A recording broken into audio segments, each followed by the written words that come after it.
बेरोजगार हूँ। आपने बोला है कि जो इस्लाम कबूल करता है उसके हजारों गुना माफ हो जाता है, मगर मेरे हिसाब से सबका मालिक एक है, और एक मालिक होते हुए किसको ये नजर से देखता है और किसको वो नजर से देखता है। हिंदुओं को माफ नहीं करेगा और जो इस्लाम धर्म स्वीकार करता है उसको माफ कर देगा। ये कौन सा ऊपर वाले का कानून है जो मेरी समझ में नहीं आ रहा है। बहुत अच्छा सवाल, बहुत अच्छा सवाल।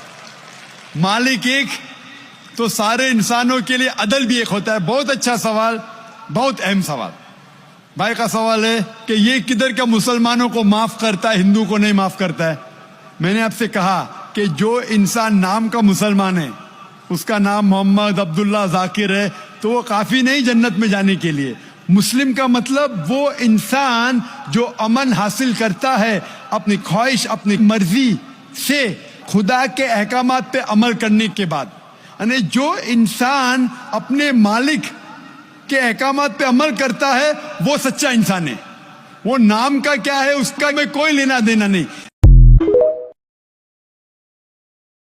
क्रिसमस होता है तो कई मुसलमान जाके क्रिश्चियन लोग से कहते हैं मेरी क्रिसमस। आपको पता है जब आप मेरी क्रिसमस कहते तो क्या कर रहे हैं? आप शहादत दे रहे हैं कि अल्लाह सुब्हानहू व तआला ने नऊज़ुबिल्लाह 25 दिसंबर को बेटा जना। अल्लाह ताला कुरान मजीद में फरमाते हैं अगर कोई भी कहता है कि अल्लाह सुब्हानहू व तआला ने बेटा जना, उनने अल्लाह सुब्हानहू व तआला को सबसे बड़ी गाली दी। और अल्लाह फरमाते वक़ालू इत्तख़ज़ुर रहमानु वलदा लक़द जीतुम शय्यन इद्दा तकादु समावातु यतफत्तरना मिन्हु। अगर आसमान को एहसास होता तो आसमान फट उठता। वतनशक्कुल अर्ज़ु, ये जमीन खुल पड़ती। वतखिरुल जिबालु हद्दा, और ये पहाड़ टुकड़े टुकड़े होके गिर जाते।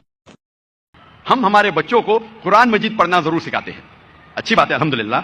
लेकिन अफसोस की बात है कि हमारे बच्चे कुरान मजीद की तिलावत तो कर सकते लेकिन उस कुरान मजीद से हिदायत नहीं पाते, क्योंकि हम अरबी नहीं समझते।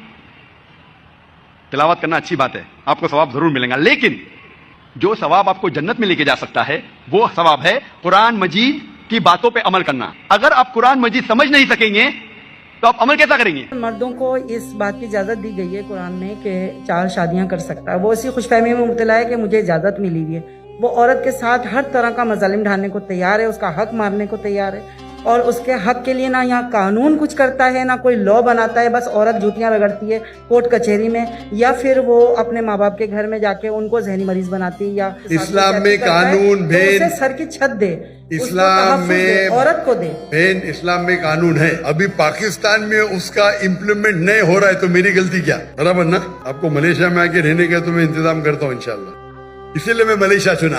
दुनिया में कोई भी मुल्क नहीं जिसमें 100% इस्लामिक कानून है। किसमें कम है, किसमें ज्यादा है, किसमें इकोनॉमिक्स है, किसमें ये है, मुख्तलिफ है। लेकिन ओवरऑल देखेंगे तो मलेशिया का जो मयार है overall is best in the full world according to me. ये मेरी तहकीक है। इस्लाम के अंदर तलाक के बाद भी बच्चों को देखभाल करने का फर्ज है चोर का, जब तक वो बच्चे बालिग नहीं बनते।